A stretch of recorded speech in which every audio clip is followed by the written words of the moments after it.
Jujutsu Kaisen के इस episode में हम माकी को शाइन करते हुए देखेंगे। सो अगर आपको इंटरेस्ट है देखते रहिए। एपिसोड के शुरू में हम देखते हैं माकी को, वो अपने ही घर यानी जेनिन क्लैन में आई है। उसे देखते ही नाओया उसकी मजाक उड़ाने लगता है, उसकी फेस और उसकी बॉडी का मजाक उड़ाने लगता है और उससे ये भी कहता है सो अब तुम क्या हो, ओकुत्सु और मेगुमी का लैप डॉग। पर माकी उसे इग्नोर करते हुए घर के अंदर चली जाती है और उसे हम एक गुफा के अंदर जाते हुए देखते हैं। तभी वहाँ पे एक लेडी को देखते हैं। वो उसे देखते ही कहती है माकी क्या तुम्हें पता नहीं, हम लोग यहाँ पे नहीं जा सकते। पर माकी अपने हाथ में चाबी घुमाते हुए कहती है पर मुझे तो head of the Jenin clans ने जाने के लिए कहा है। और तभी हमें थोड़ा सा पास्ट की सीन दिखाया जाता है। मेगुमी और माकी को आमने सामने देखते हैं, दोनों बात कर रहे होते हैं। माकी तभी उसे कहती है क्या तुम्हें पता नहीं तुम अब जेनिन क्लैन का हेड हो। पर मेगुमी को ये सब कुछ भी मंजूर नहीं था, वो जेनिन क्लैन का हेड होने के लिए राजी भी नहीं होता। पर माकी उसे मनाती है और कहती भी है तुम्हारा जेनिन क्लैन का हेड होना हमको चारों तरफ से फ़ायदा दे सकता है। और वो उसे बहुत ही अच्छे से समझाती है। बहुत कोशिश के बाद मेगुमी मान जाता है। हम प्रेजेंट में आते हैं। प्रेजेंट में देखते हैं वो लेडी उसके ऊपर बहुत ज़्यादा चिल्ला के कहती है मैंने कहा यहाँ पे वापस आओ। क्यों तुम ऐसे हो?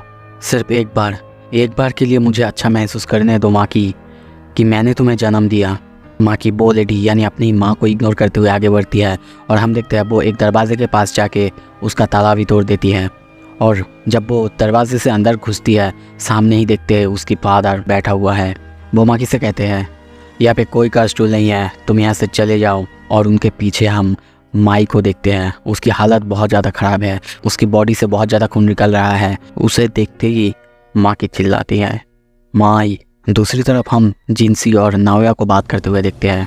नाओया जिनसी से पूछता है तुम्हें मुझे कम से कम बताना तो चाहिए था। जिनसी उसे बताता है इसमें मैं कुछ नहीं कर सकता था, मेगुमी ही बेटर चॉइस था। पर अब तुम्हें शायद नोटिस के बारे में पता होगा, सातोरू को सील से बाहर नहीं लिया जा सकता और मेगुमी था जिसके साथ उसके रिलेशन बहुत अच्छा था। इसीलिए वैसे हमें इस बात का फ़ायदा उठाना चाहिए।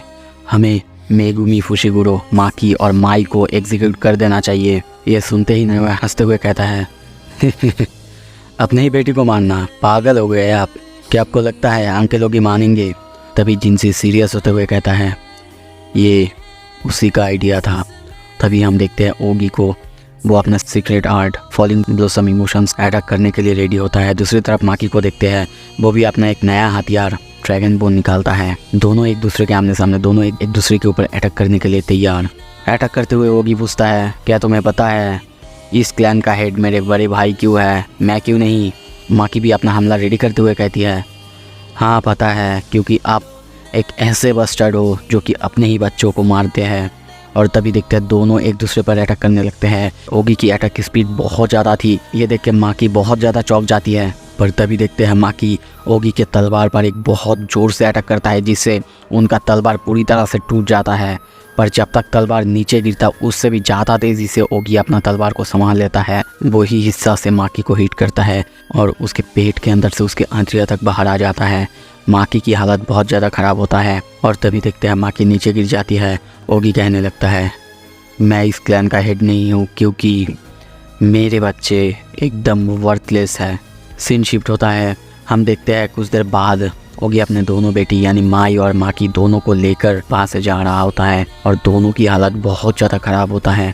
कुछ ही देर बाद हम देखते हैं वो दोनों बहनों को एक बहुत बड़े से कमरे में लाके फेंक देता है। और तभी वो कहने लगता है ये रूम ये ट्रेनिंग के लिए है, इसके अंदर बहुत सारा कर्स स्पिरिट है जो कि ग्रेड 2 या फिर उससे भी ऊपर है। अभी के लिए वो सब सिर्फ मेरी वजह से, मेरी डर की वजह से पीछे हैं। पर जैसे ही मैं यहाँ से बाहर निकलूँगा वो सब तुम्हें जिंदा खा लेंगे। माकी हेवनली रिस्ट्रिक्शन, तुम्हारी ताकत बाकी लोगों के कंपैरिजन में कुछ भी नहीं है। और तभी देखते हैं वो वहाँ से जाने लगता है और जाते जाते वो कहता है फेयरवेल, तुम मेरे जीवन में एक दाग की तरह थे। और उनके जाते ही हम देखते हैं वहाँ पे बहुत ज़्यादा आवाज़ें आने लगता है। दोनों की हालत बहुत ज़्यादा ख़राब है। माई माकी को अपने गोद में लेती है और उसकी बॉडी को पकड़ते हुए कहती है मुझे पता था तुम बहुत ज़्यादा टफ हो, इतना कुछ होने के बाद भी तुम अभी भी ठीक हो। जैसा कि मुझे लगा था कभी ना कभी ऐसा ज़रूर होगा और आज देखो ऐसा ही हुआ। और तभी देखते हैं वो अपने मुंह को उसके मुंह के पास लाती है और कहती है ये बहुत बुरा है।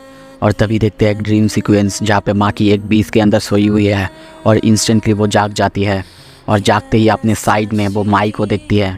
माई उसे कहती है, अब तक तो तुम्हें समझ में आ चुका होगा मेरी कर्स टेक्निक क्या है। मैं ज़्यादा कुछ तो नहीं कर सकता, मुझे भी उनसे बहुत ज़्यादा चोट लगा है। जब मैं ये कर लूँगा तब मैं मर जाऊँगा। और तभी देखते हैं वो माकी से दूर जाने लगता है। पानी की तरफ जाते हुए वो उसे गुड बाय कहती है। माकी बहुत कोशिश करती है उसे रोकने की, पर वो नहीं रुकती। उल्टा उससे कहती है, मुझे ये बहुत टाइम से पता था, हम लोग ट्विंस हैं, हम ट्विंस पर नॉर्मली ये सब अप्लाई नहीं होता है। आफ्टर ऑल कर्स टेक्निक हम दोनों को एक ही जैसा मानता है, एक ही इंडिविजुअल मानता है। मैं हूँ तुम और तुम हो मैं, और जब तक मैं यहाँ हूँ तुम कभी भी डेवलप नहीं हो सकते माकी। ये सुनते ही हम देखते हैं माकी भागने लगती है उसकी तरफ। माई भी उसकी तरफ हाथ बढ़ाने लगता है, पर जब तक माकी उसके हाथ पकड़ता तब तक वो गायब हो चुका था। और उसके हाथ में हम एक फ्लावर को देखते हैं और उसकी आवाज़ गूंजते हुए सुनते हैं। वो कहती है, destroy everything, everything big sister. Present में हम देखते हैं माकी के हाथ में एक तलवार है। माकी उससे लिपट कर रो रही होती है, उसे बार बार उठने के लिए कह रही होती है। हमें थोड़ा सीन दूर से दिखाया जाता है। उनके माकी और माई के आसपास चारों तरफ बहुत सारे कर्स स्पिरिट हैं। तभी हमें ओगी की तरफ दिखाया जाता है। वो पीछे मुड़ता है और दरवाजे की तरफ देखते हुए कहता है, क्या सारे कर्स स्पिरिट वो सब अचानक गायब कैसे हो गए? जब वो दरवाजे से अंदर जाता है तब वो देखता है वहाँ पे माई की बॉडी को ठीक कर रहा था। वो माकी को इस हालत में देख के सोचने लगता है, मेरी बॉडी को अभी भी याद है, मैं बार बार ये भूलने की कोशिश करता हूँ, पर ये डर। और तभी हमें माकी को दिखाया जाता है, उसकी बॉडी बहुत ज़्यादा चेंज हो चुका है, बिल्कुल तोजी जैसा हो चुका है। तभी हम देखते हैं ओगी अपना बहुत खतरनाक टेक्निक रिलीज़ करता है, जो कि है ब्लेजिंग करेज। ये टेक्निक बहुत ज़्यादा पावरफुल है। ओगी चिल्लाते हुए उसकी तरफ आगे बढ़ने लगता है, मैं तुम्हें मार डालूंगा, वो भी अपने हाथों से मैं तुम्हें जला दूंगा। जब तक वो ये कहता तब तक हम देखते हैं माकी उसकी आधा सर पूरी तरह से काट देता है और माई की बात याद करने लगता है। ओगी मरते ही पूरे जेनिंग क्लैन में हल्ला मच जाता है, बहुत ज़ोर से बेल बजने लगता है। जिनसे और नाया भी समझ नहीं पाते कि क्या हुआ। वहाँ पे रंता नाम का एक यंग लड़का आता है और उन दोनों को डरते हुए कहता है, माकी पागल हो चुकी है, उसने मास्टर ओगी को मार दिया और अब कुकरू यूनिट वो भी उसके लिए आ चुका है। जिनसी को देखते हैं ओगी मर चुका है सुन के वो बहुत ज़्यादा सीरियस होता है। दूसरी तरफ हम देखते हैं बहुत सारे आदमी को।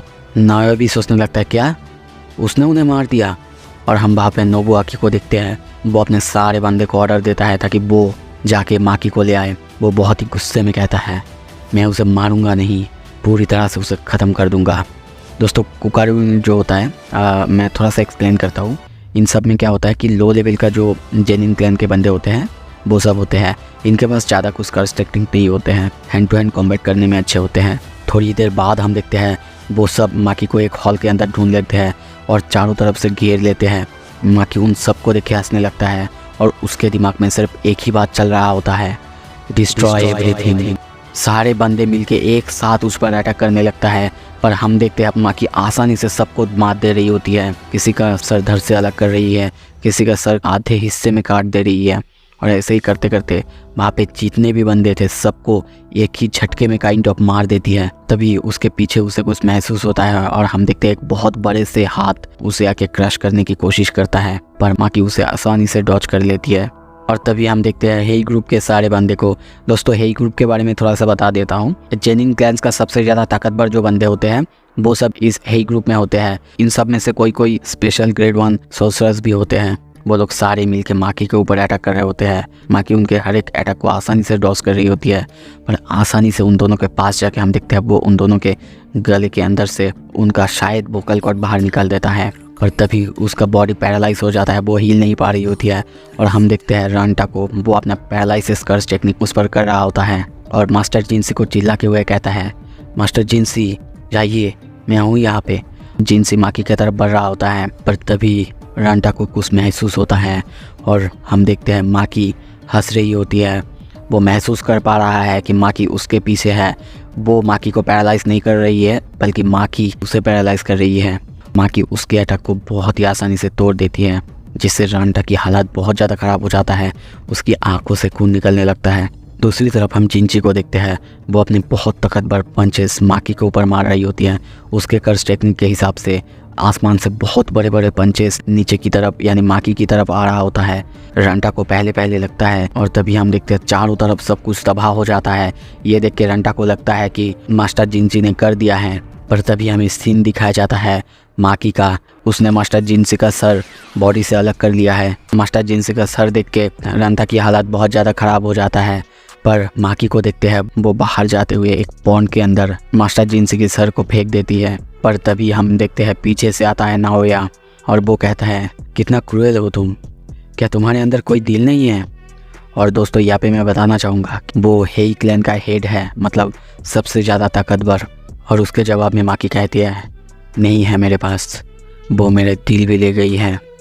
इसी के साथ दोस्तों ये एपिसोड ख़त्म होता है।